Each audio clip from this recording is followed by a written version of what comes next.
বাইরে যে মানুষ জমিনের মধ্যে মরণ ধরায় আল্লাহ বন্ধের জমিনে কোনো সময় গুনার খবর তো নাই।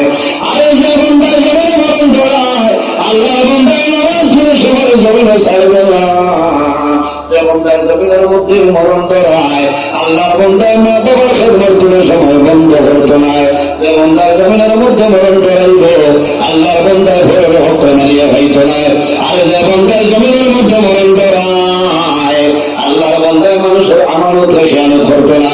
যে বন্ধার জমিনে মরণ ধরায় আল্লাহ বন্ধার জমিনে মদ্যপান করতো না। আর যে বন্ধার জমিনে মরণ ধরায় আল্লাহ বন্ধায় নিঃস্বাদ্রব্য দিয়ে ব্যবহার করতো না।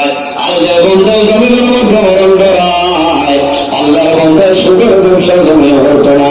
বন্ধায় মরণ ধরানোর কারণে সমস্ত বাজে খাম ছাড়িয়ে দিব।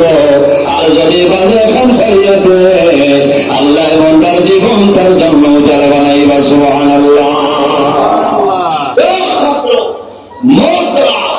মন্ত্রে যদি বন্ধায় ধরাই যায় তাহলে জীবন যত গুনার খাম আছে সমস্ত গুনাহ আল্লাহ যাতে মাফ করে দিবে।